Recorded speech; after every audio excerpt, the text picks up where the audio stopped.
expendable taste now. Yeah. It's really expendable.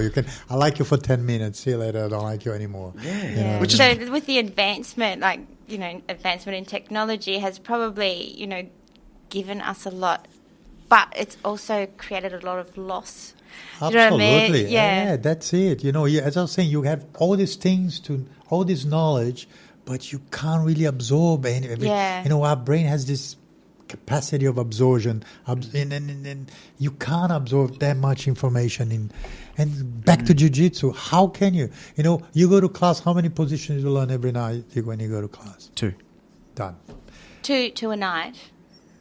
Yeah. And that's it. That's all your brain can take. Yeah. But then you go home, sit down, say, I got nothing to do. I'm going to sit and watch. And this one I don't like. Yeah, this one sounds good. Oh, yeah. Right. No, that one. No, this one. Oh, course. yeah. All of a sudden you close your eyes and go, what have I learned today? Nothing. Because you can't even distinguish the position in your head anymore. Is there an order? You have to master this position or this skill? Kind of an order that we follow. Yeah. We call it the 54 basic positions in jiu-jitsu. You should know. So you can't just go straight to that one because you like it. Oh, Technically. You can. This is the can. beauty of jiu-jitsu. My approach is I go along with what my class is absorbing. If I see that you're absorbing it really quick, I'll make throw another one for you there, But if I see that you're struggling, we'll hold you back and keep teaching you that position until you get that one really good. But what about someone that's just YouTube teaching themselves? If they look... That YouTube teaching does not exist. I'll tell you this. You go there, you look at the position and you go, now I know how to do it. Yeah. All of a sudden you go, well, but when you really try to do that position, you will see that you don't know how to do it because you don't know the basics. Yes, there's this body pressure. There's a lot of stuff that happens. Oh, that you have to feel. You have to feel it. The leverage. Where am I throwing this guy? That way or that way? You know what I mean? Yeah. So it's that. So you cannot master jiu-jitsu without practicing it. Anything else, it's just like. Let's just hope for the day that the Matrix will come. We'll have a little chip that you can just put in your head, and there you go. Now you know jiu-jitsu. Other than that, get on a mat, put your kimono on, train, sweat it, man, sweat it, because there's no other way to learn. Yeah. You know what I mean? Unfortunately, that's the way it is. Yeah. So you are Japanese, is that what I understand? My mom's Japanese. Your mom is Japanese. Yeah. And you've never done martial arts before? I did a bit of kendo. Kendo? Kendo. What's kendo? Kendo with the bamboo sword, and they wear masks. The masks and the gloves and the long kimono. Yeah. I did that in high school. I didn't really enjoy it. I'm not a very physical person. Yeah. Never too late, isn't it? Never too late. You should come try jiu-jitsu once. I'll come and have a look, I'll come and watch a lesson and see. Yeah, you'll see that it's I recommend, I really think that for women and children as well, it's the martial arts to know, because the thing is, if you are going to be attacked on the streets, God forbid, And, well, that's the thing, especially for females and children, because they don't have the strength. It is important to know how you can... But I think more important than not having the strength is the fact that you are able to not panic if somebody invades your personal space. Yeah. You know what I mean? Because that's for a woman, especially in Australia, where we are so regulated, let's say.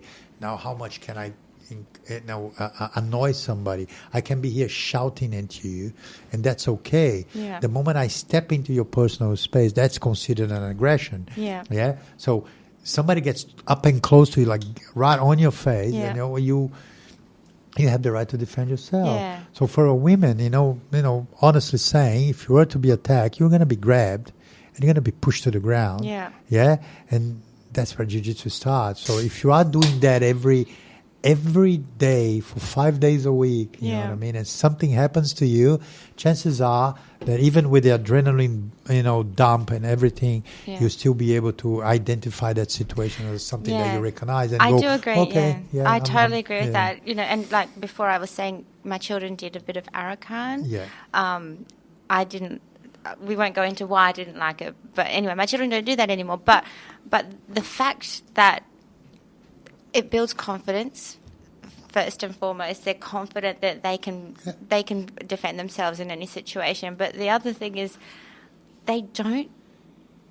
Like my son, he was able to go, there's this kid at school and I just want to smash him and I know that I can hurt him and do some real damage, but I just don't want to do it because I know I'm going to hurt him. So there's that mentality as well that comes with learning martial arts, I think. You know, like you get to control, you've got a lot of self-control. Which is a much more honorable thing to do than actually smash the guy, isn't it? Yeah. That, you know what I mean? Yeah. That for me, I had kids walking to me and say, hey, Sensei, you know, I had this kid bullying me at school the other day, but I looked him in the eye and I'm like, look, man, if I want, I can really take you on. Yeah. But I'm telling you now, I don't want to. So walk away from this now and we don't have to fight. And that in itself, for a bully to be, you know, somebody like really standing up to you and going, oh, so maybe I should leave this kid alone because this is not my target. Yeah. This is not the kid I'm looking for because he can actually back, you know. Yeah. When somebody looks you in the eye with that kind of confidence, and you're just a bully, you don't have a real reason to be picking on someone. You know, I always believe in that. If you're gonna fight, you know, physically fight with somebody, fight with a motive. You know what I mean? Because if you don't have a motive to fight anyone, chances are you're going to lose. You know, somebody hit your wife, hit your kid, rob you, done anything bad to you, that you have a motive to physically fight someone. Yeah. Chances are you much higher than you're going to win, even without any excuse. You know, because it's this fight or flight thing that human beings have. And you generate this strength in this ability to get through it, you know, that we know that, you know, you have cartoons reading on that, Incredible Hulk and all of that stuff. There's a psychological aspect of it that is true, you know. Human beings, when they are cornered in a place that they feel they're being unjustified somehow, it's not fair to them, they tend to fight it back much harder. You know what I mean? Yeah. And if you are the guy going there, he's going to rob you and this and that, and you don't have a motive, chances are you're going to get your ass kicked. So that's why I believe that when you teach a kid from young age to know how to differentiate from right and wrong, and knowing that even that if you have the skills, the best thing to do is not to fight your opponent, but to show him that you're not afraid, you might have a good outcome there, and you're building, you know, real legends, real, you know, kids with character. You know what I mean? And that for me, you know, I haven't been involved with teaching kids that long, but it's been a surprisingly rewarding experience. You know what I mean? Because I had kids coming into the gym very shy, very unsure of themselves, and 3 months down the track, you see how much they developed their own, you know, self-esteem and everything, and that for you, it's just like, you know, it's priceless. And body balance, like the control you can have over your body. If you weren't taught that by your own parents, you know what I can do, and it takes you a little while for you to loosen up and this and that, and go, okay, I got some. Exactly. And you know, the bonding sessions we have with parents and kids training together, that's another thing. You know, we have parents that train at the gym, and we have kids that train at the gym, and once a week we get them together to train, and they can actually, you know, for the kids it's an amazing and a magical moment to show their parents what they've learned, you know what I mean, and I can imagine. And have the parents on the mat experiencing and witnessing all of that.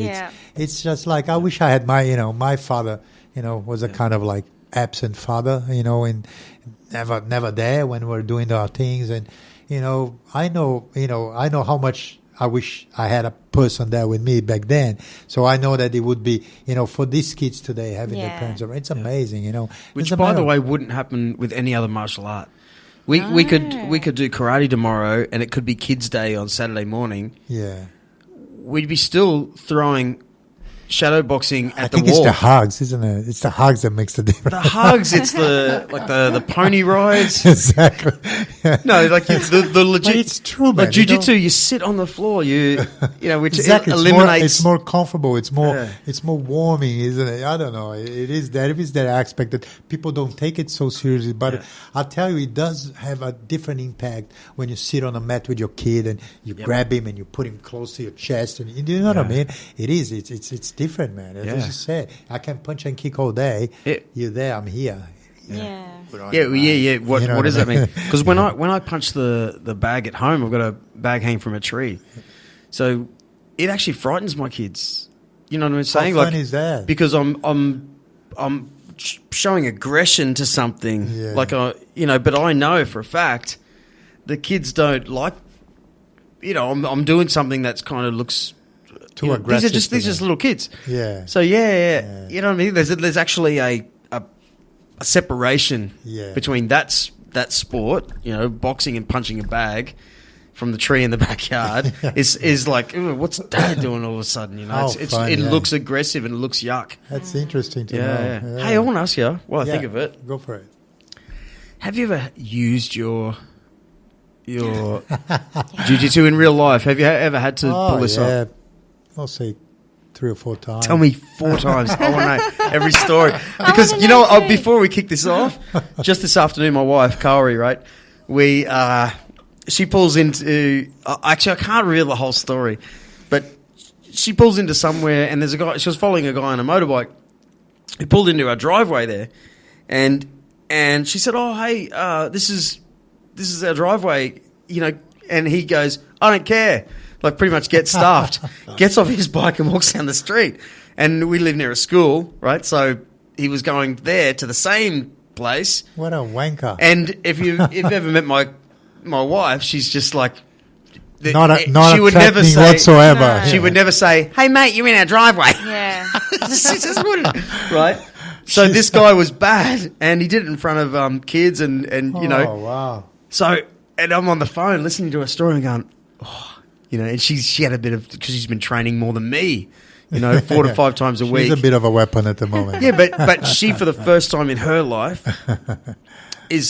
has been provoked by some idiot bloke who thinks he can just stand over her, right? So I actually said, oh, you had your chance. Yeah. You had your chance. So tell me yours, please. Go. Well, I want to know the end of that story. What happened? It's up in the air. I rang 12 guys I know. I said, do you know this guy on the silver bike? Do you know? No. So, but what did Kaori do? Did Kaori actually say She had to drive into another place. You're joking. Yeah. So she didn't confront him. That is so Japanese. Well, she did. She did twice. And he just was rude to her twice, but walked into... All right, that's it. Tomorrow we right at the door. Right at the door. What is that? Currumbin State School, isn't it? We're coming for you, Mike. We're coming for you, Mike. You wait tomorrow. You park your bike again in front of Kaori's. Yep. And we just set it up, and she can beat it up. There you go. Japanese, another Japanese style. Well, that's my dad's side coming out. But I would have kicked his bike over. Stuff you. All right, Fabio, go. All right. Let me think. All right, I'll just go. Feel free to exaggerate. Come on. No. All right, I'll go to the last one. I was in Sydney with my ex, and I was going up to the. We were going to a birthday party, and we're queuing up to go up, this pub. And as I'm queuing up, she's standing right in front of me. I went, down to actually, tie my shoelaces. And this guy just charged behind her, just like standing like really close, pretty much humping her. And I stood up. When I looked, he was there. And I just put my hand in front of him and said, am I sorry? And he's like, he was obviously on something. And he was just, what do you mean? He just grabbed me by, my both arms and started pushing me against the wall. And as he was moving backwards, I actually flipped him and put him down on the ground. Oh. But the funny thing is, when he fell down, there was this guy coming up. He saw us like into this, commotion, and he just tried to separate us. So he went to pick up the guy from the floor, and the guy from the floor thought that the guy was the one who actually did that stuff. So he started picking on this guy, and I'm behind. Security guy comes, take them both out. I go back to the line and go up. Still tying up your shoelace. Like. Even more funny than that is my ex actually looks back and go, "What happened?" Say, "Nothing, don't worry, baby." and we just ran out, and that was it. I think the worst one that happened was once I used to have a sushi bar in Florianopolis, in Sydney. Yeah, wow. I used to be a sushi man. In where?